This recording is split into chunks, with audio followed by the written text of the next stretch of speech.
Hello again, everybody, and welcome back to my channel. My name is Sarah, and today I'm talking about plant trends for 2021. If you are new here, welcome. Take a moment to hit that subscribe button. I'd love to have you join in for all the videos I have planned for the new year. But without further ado, let's jump into some plant trends for the coming year, 2021. Now, these are just observations that I've made. I don't have any insider knowledge. I'm not claiming to be any kind of an expert.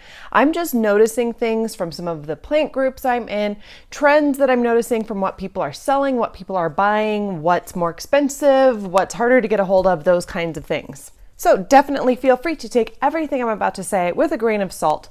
But let's go ahead and jump in and talk about some plant trends for 2021. Now, the very first plant trend is near and dear to my heart, and that is Hoyas are continuing to gain popularity. Now, I'm sure this won't come as any surprise to you guys, but definitely I have noticed an uptick in the popularity of Hoyas and the difficulty of getting a hold of certain varieties of Hoyas in the past year. I do think this is in part due to some popular YouTubers mentioning that they are also now into Hoyas and featuring some very lovely Hoyas on their channels, as well as people just discovering that it's a pretty easy to care for plant and it's very rewarding to grow. So I do expect that trend to continue with more Hoyas flooding the market and probably a continued uptick in price on some of those rarer Hoyas. The next trend is also a carryover from 2020, and that is pretty much variegated anything. I just happened to pull my Thai constellation. Now, I know Costa Farms is working on producing the Thai constellation, so I do expect that to kind of flood the mass market soon.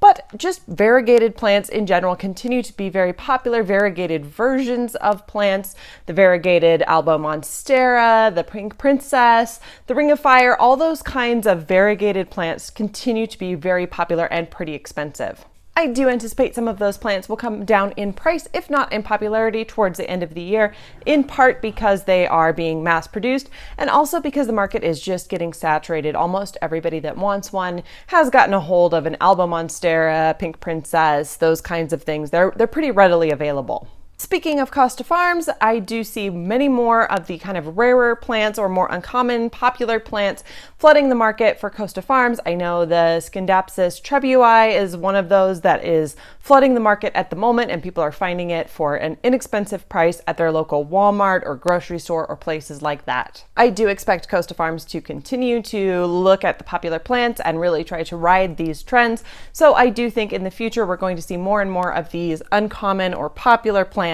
kind of coming to the market and being mass produced. Along those lines, I do think people are becoming much more aware of plant scalping online.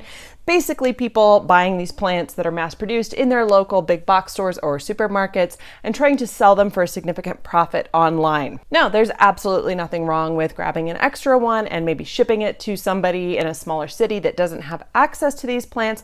But what I'm talking about is where somebody buys a $10 or a $15 plant and tries to upsell it at a $70 or an $80 value online. Luckily, like I said, I do think people are becoming much more aware of that and paying closer to what they know is a reasonable price for these plants. As far as plants that I think will gain some popularity in 2021, I've been noticing really an uptick in Aglaonemas and Pipers. I've definitely seen in a lot of plant groups that more varieties of Aglaonema and Piper are popping up. People are in search of the rarer varieties of these plants, so I do think that they will see a little bit more popularity as we go into 2021. And the last trend that I've noticed may just be a product of this time of year, but I've definitely seen an uptick in people seeking or selling full plants rather than little cuttings or chunks or things like that. Like I said, it may just be because it's winter right now and not as many people are looking for these projects, or these kind of cuttings don't survive as well in the mail. But I also was starting to notice that at the end of the summer that people are getting a little bit fed up with waiting for a plant to grow,